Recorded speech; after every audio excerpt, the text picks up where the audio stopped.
who cares? At this point, why does anything matter? Nihilism. We'll have the bloopers, it's fine. Hello, everybody. My name is Sebastian Magri. And my name's Haley Watts. And we are the destroyers of Gaussian beam profiling and propagation. But Haley, what is a Gaussian beam? Well, Gaussian beams are an irradiance and propagation characteristic of a laser beam. In theory, the irradiance at the center of the Gaussian beam is at its maximum and decreases proportional to a Gaussian function when moving radially outward. The minimum beam radius is called a beam waist. The beam radius is defined as the distance in which the irradiance drops to 1/e² of the normalized power, and its irradiance increases and propagates further as its given direction. You know what they say? Theory will only get you so far. Thankfully, we got in the lab.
Dang, that was a sick montage. Yeah, but we should probably actually talk about the lab.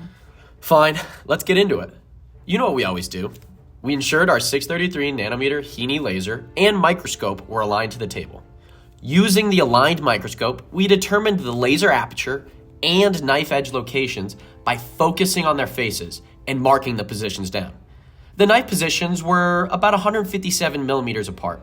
We were also able to determine the distances from the laser aperture to the knife edge positions, as shown here.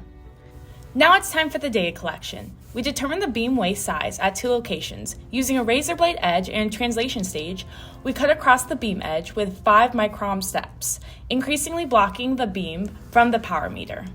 Note that a major source of error could have been that the knife edge was not perfectly perpendicular to the beam path. While time was taken to make the edge as normal as possible to the beam path, it wasn't done with perfection or precise precision. Good point, Sebastian. The same process was repeated for the second knife edge location. The resulting normalized plots for the data resulted.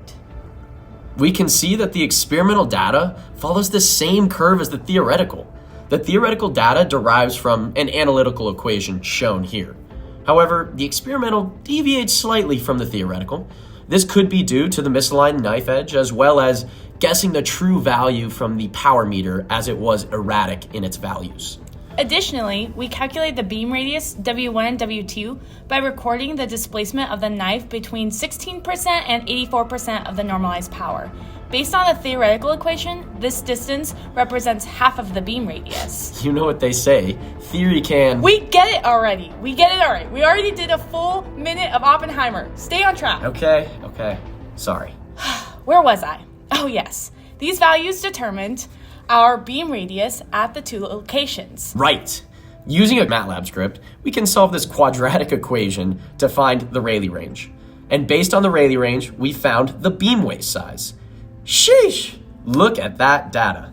Not only can we propagate the laser, but we also used a lens system to redefine another Gaussian beam with a different waist. First, we adjusted the pitch and yaw of the lens to ensure the lens back reflections hit the laser aperture. Therefore, that means the lens was aligned. But we had to find a new beam waist location. We assumed it to be approximately at the rear focal point of the lens. However, we saw that the image of the laser moved when we rolled the lens. This should not happen if we're perfectly on the beam waist. So we adjusted the microscope position until we found that when we rolled the lens, the beam waist would not move, which was only several centimeters off. Now knowing where the new beam waist location was approximately, we needed to measure the beam radius at 2 points, one before and one after the beam waist along the optical axis. To do this, we took a knife edge. We took the knife edge and did the same thing as before. Cut the beam, power to 84 and 16%, the whole 9 yards. Look at the results though.